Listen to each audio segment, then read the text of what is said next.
I'm Ike Ejiochi, and this is Burden of Proof, where we'll be covering high-profile cases. And we're diving into the latest testimony in the trial of Duane Keffe D. Davis, accused of orchestrating Tupac's murder. I'm joined by two illustrious lawyers. To my right, criminal defense attorney Brian Buckmeyer. Brian, what's going on today, man? How you doing? I mean, we're talking about gang culture, right? So I think we're gonna be all right. I don't have your blue or red. We won't get too much into it. Gotta keep things quiet. Yeah. Gotta keep things quiet. To my left, criminal defense attorney and former prosecutor Bernarda Villalona. Bernarda, how are you today? I'm okay, but keeping things quiet is not what this trial is all about, because look at Keffe. Today we get to hear exactly what he did, the opposite of that when we're talking about keeping things quiet. Lots of chatter going on over there, okay? Now, before we get into all the legalities, testimony started later today in the case of Duane Keffe D. Davis, accused of orchestrating the murder of rapper Tupac Shakur. Now, here's a look inside the courtroom. Davis is pleading not guilty, and it comes after a tense exchange on the stand with attorneys on both sides and a former gang member called up to testify late yesterday. And after testimony from Reggie Wright Jr., who worked security for death row, Davis's lawyers have alleged without evidence that Wright could have been involved, and he's always denied those accusations. Let's bring in Alex Stone. Alex, what's going on? The prosecution started today by calling up a former FBI agent who interacted with Davis, not as a part of the murder investigation, but as part of an earlier investigation into the Crips gang. So what did he say about the agreement Davis made with law enforcement? Yeah, so this is interesting that they are finally now getting, I say finally, we're only 3 days into a month-long trial here, but now getting into what's called a proffer agreement, this immunity agreement, where they began working with Duane Davis in a drug investigation. This is an FBI special agent, now former FBI special agent, Wade Lee. And Wade Lee says that they were looking at him and other members of the Crips in the Compton area for drug dealing that was going on, and that they made this deal with them to get less of a sentence after he was indicted, and that they made the deal, less prison time, hey, you work with us, and we'll cut a little bit of time off of your prison sentence. That they started working together, that he claimed over and over again that he was not involved in Shakur's murder. At some point, we know that the argument is going to be made that he admitted that he was involved in Shakur's murder. So he had this proffer agreement to protect him from any kind of prosecution. Now, prosecutors say this went away when he wrote the book and he went public with his story, and that's why they're able to go after him now. But we're finally hearing about this proffer agreement. And Alex, it got heated on the stand late yesterday when a former Blood member and death row associate took the stand. Alex James McDonald made it clear that he did not want to be there. What was that scene like? Yeah, exactly. A former Blood, and the whole gang mantra of snitches get stitches, that this was really in effect here. And we've seen it with a couple of witnesses that he pretty much said, McDonald did, hey, treat me as a hostile witness. I don't want to be here. I was ordered to be here, and I'm not going to help you out. And he was able to talk about the gang warfare at the time, and the Crips and the Bloods and East Coast, West Coast, Sean Diddy Combs and Bad Boy Records and Suge Knight and Death Row Records. So he gave a little bit of background. But when it came down to it, he said even though he doesn't like Duane Davis, he's not going to send him to prison, and he's not going to give information that could help out the prosecution. So, even now, they're in their 60s, but even now, they don't want to talk to police or prosecutors. All right, Alex Stone, thank you. We'll get back to you tomorrow. So which side has the edge in the early days of this trial? And we're going to find out right now in a segment we're calling Lawyer Up. Let's bring back Brian and Bernarda. All right, Brian, he's going to be giving the perspective of the defense, and Bernarda here will handle the prosecution. We're going to keep it okay and clean, guys? It's adversarial, but that's why you're in the middle. All right. Now listen, the former FBI agent's testimony is the first time anyone has talked on the stand about the proffer agreement and what Davis told police about Tupac's murder. Now, Brian, I want to ask you this. If you're the defense, how do you push back on this? So I think give context to what this is, right? Explain to the jury through cross-examination and ultimately on closing arguments what a proffer agreement is. We've sat through some of these before. We've educated our clients as to what it is, and you've got to give them something so you can get a better deal in return. There's an incentive to say, hey, this is what happened. There might be some embellishment on his part. Now, this is not the attorney who did the proffer agreement. It's a different defense attorney. So you can kind of throw that attorney under the bus and say, he embellished, he gave a little too much. When he told you these things, and this is the second part of it is, did you corroborate it? Did you go out and find out if these things were true? And if not, why didn't you press more charges? You could have, but you didn't, right? Because you weren't focused on Tupac then, just like you're really not focused on it today. This is all just fluff that you're bringing up. Right. Now, Bernardo, this whole proffer agreement, it's predicated on the fact that you need to talk. But the thing about this trial is that it's based a lot on gang culture, centered around this idea about the need to not talk. So for the prosecution, how difficult could this be trying to bring any kind of case since silence is the against, I guess, unifying factor for all of these people coming on the stand even 30 years later? So it's not just in gang cases that you have this hesitation or people not wanting to cooperate. That's just in general. I mean, having been a prosecutor for 16 years, that was our biggest hurdle, especially in homicide cases, because number one, people didn't want to get involved. It has nothing to do with me, so why would I get involved? And number two was like, why would I risk my safety? You can't guarantee me that my identity won't be known or there won't be any retaliation. But I think when you're explaining this to the jury, it's simple. It's a simple concept, because when you flip it to the jury and say, would you come forward and cooperate? Would you fear for your safety? Would you have raised your hand and say, hey, pick me, I have some information? And this jury already heard it from day one when the female testified and said, look, snitches get stitches, one. Number two, the cops were there and the cops put us on the sidewalk and I was in fear that anyone who would have saw me would have thought I was cooperating. So they already heard this from day one. So now bringing into the mix in terms of criminal gang culture, now that's a different perspective. And that perspective is even much easier for a jury to be able to understand and respect. All right, Brian, but on the same line of thinking, it's a pretty fine line for the defense to walk, to use, I guess, silence to their advantage. How would the defense go about doing that? Don't touch it with a 10-foot pole when the witness is on the stand. And the reason for that is this concept of called opening the door. You don't want to get into a situation when you're attacking the witness on the stand and saying, well, you're not saying what happened. Clearly you weren't there. There's a reason why you're not doing it, because there's that one question too far that a lot of young attorneys do as well, where you ask that question, the person responds, yeah, because I don't want to get shot.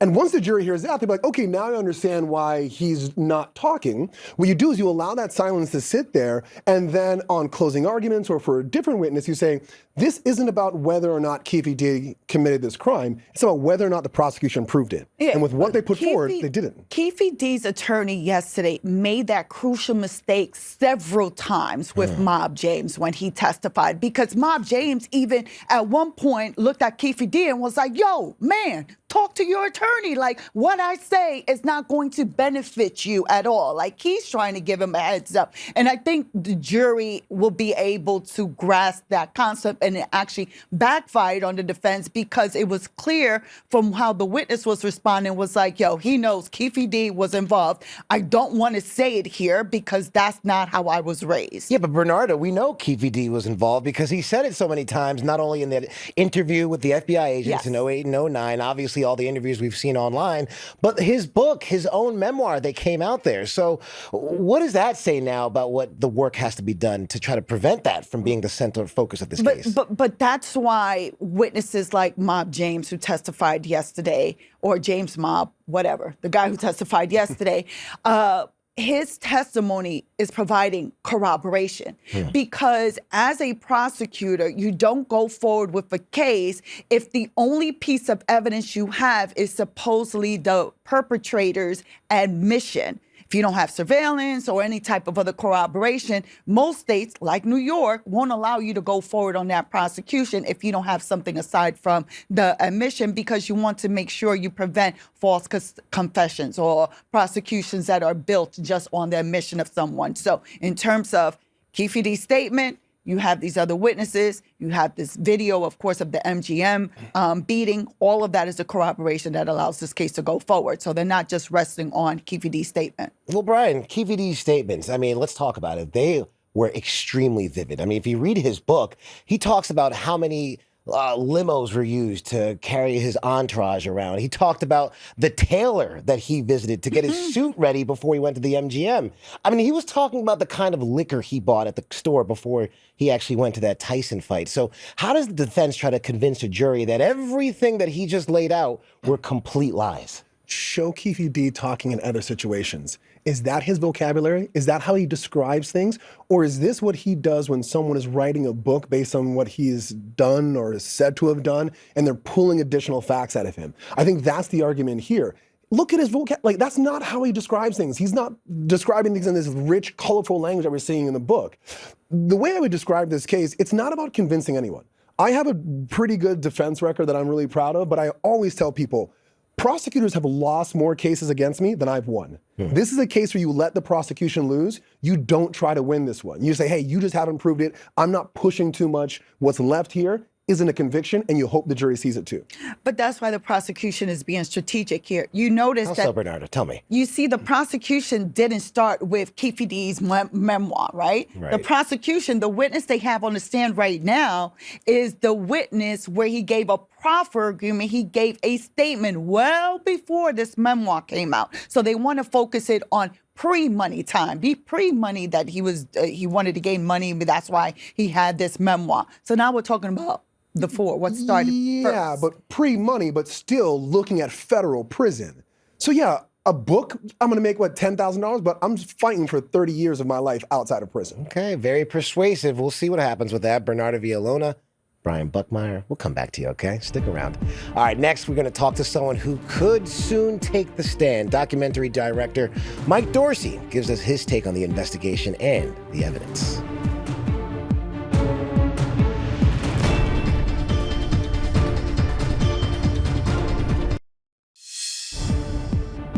All right, my next guest has been following the Tupac case for years and directed the documentary Murder Rap Inside the Biggie and Tupac Murders. Filmmaker and director Mike Dorsey, thanks for joining me. Pleasure to have you on. Okay, Mike, your film helped push authorities to reopen the investigation into Tupac Shakur's 1996 murder. Do you consider the trial of Duane Keffe D. Davis somewhat of a full circle moment for you? Absolutely. It's been surreal. It felt full circle when they arrested him nearly 3 years ago. And I'm kind of reliving that again now that the trial got started. It doesn't feel real. And I mean, I'm going to be testifying and it doesn't feel real. So, yeah. Yeah, and we're going to get to that. But I got to ask you this. Why Yeah. do you think it took so long to get here? That's a good question, and one I know has been asked a lot.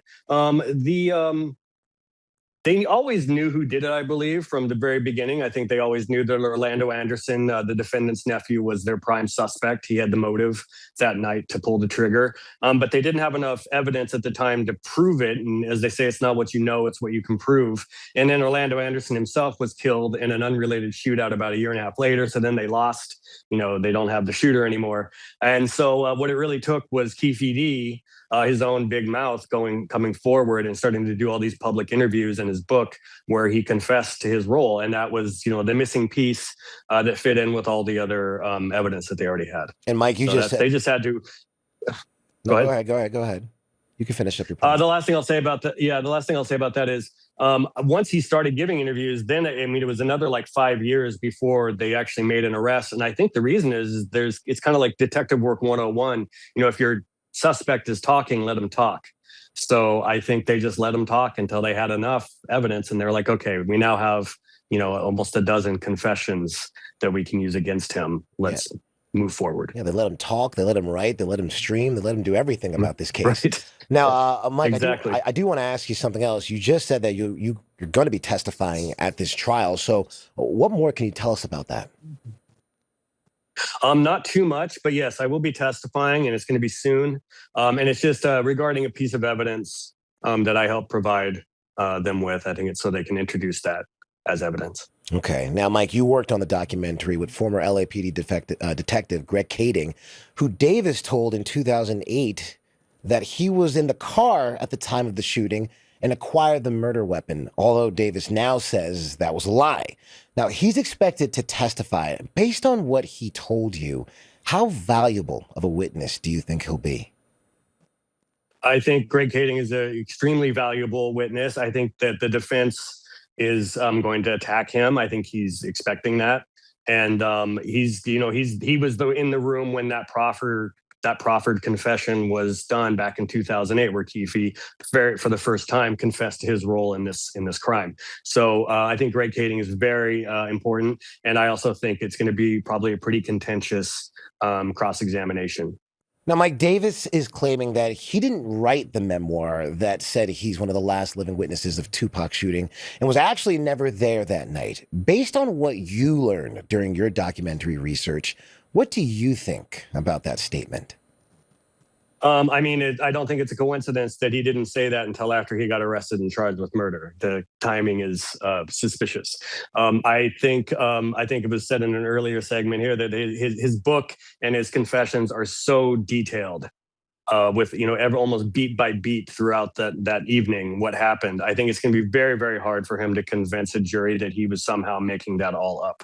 And also, as far as the book is concerned, when he did his first public interview, which was on BET's docuseries called Death Row Chronicles about Death Row Records, that was the first public interview he'd ever given. And I was there for that interview, and I know that during that interview, he referenced the fact that he was writing a book. And that was almost 2 full years before his book came out. So if he's going to say now that he had no idea, I think he even recently said he didn't even know the book was going to be published. I think that's just impossible to believe. Now, Mike, I do want to get to one part in your documentary. It stated that Tupac told his girlfriend not to come out with him after the Mike Tyson fight at the MGM Grand, because he essentially, after obviously his nephew was in that fight, because he felt like it was too dangerous. What do you think his mindset was there? Did you think Tupac felt that a fight was imminent? It could be that he realized by that point what he had done, and that the person he had attacked was a dangerous person. It could be he didn't want his girlfriend coming out with him that night. It's hard to get inside his mind to know what he was thinking. We know that he didn't wear his bulletproof vest. So if he really felt in danger, assuming he had that vest out there with him, you would have thought that he might have worn it, and he might still be alive today if he had. So it does indicate, though, that, yeah, he realized maybe by then that there might be some danger. All right, Mike Dorsey, thank you very much. All right, attorneys Brian and Bernarda are back to break down the latest in the Lindsay Clancy trial, what a forensic psychologist said she heard on the night she killed her 3 children.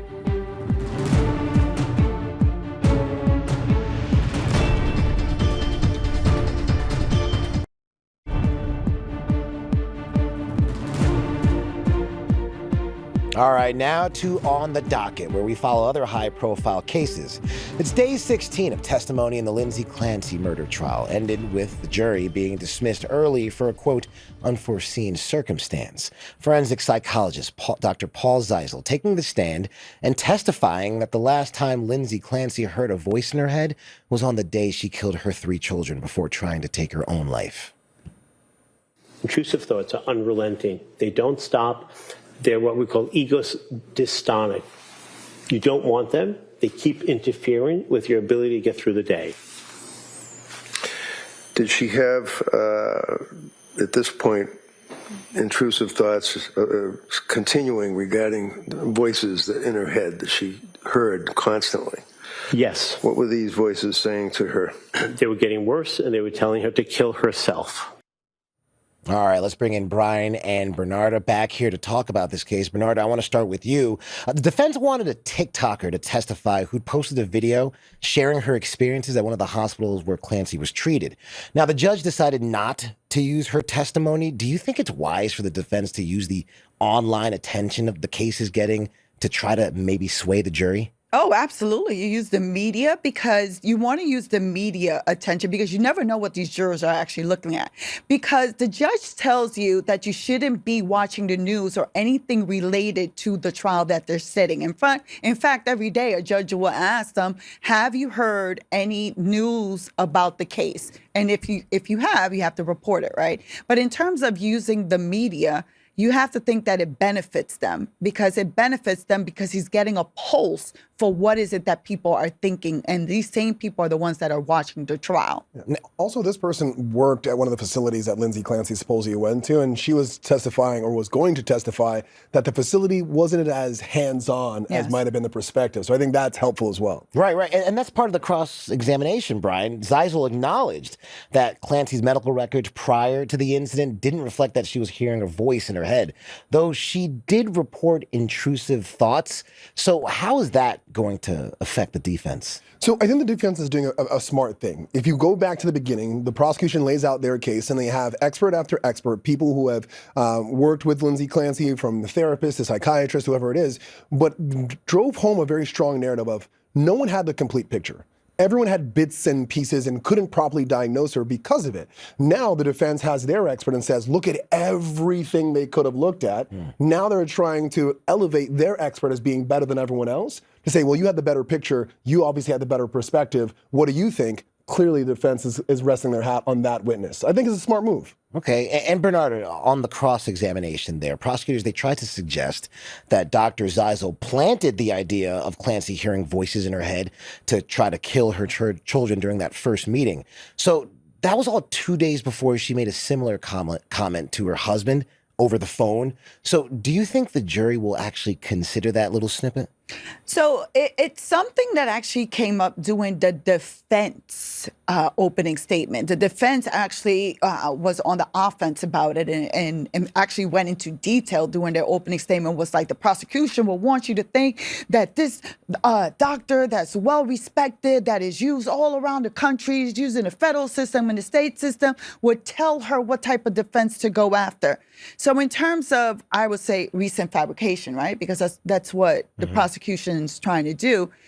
The prosecution, in order to push that forward, that jury will have to find that they're more credible than the defense witnesses. And if they don't, then it's going to fall flat. Brian, you think that effort would work? I think we got to wait and see what the prosecution does. If this becomes truly a battle of the experts and they have their own case after the defense's case, this is going to be a tough one for the jury to understand. Did she intentionally murder her children, or did she lack criminal intent or insanity and didn't understand what she was doing? Okay, we'll see tomorrow. Brian, Bernardo, always a pleasure. Thank you. And of course, thank you for joining us. I'm Ike Ejiochi. We'll be live weekdays with new episodes right here on ABC News Live at 5:30 p.m. and 8:30 p.m. Eastern. And if you missed any part of today's episode, you can check it out on demand on Disney Plus, Hulu, or wherever you listen to podcasts by searching Burden of Proof.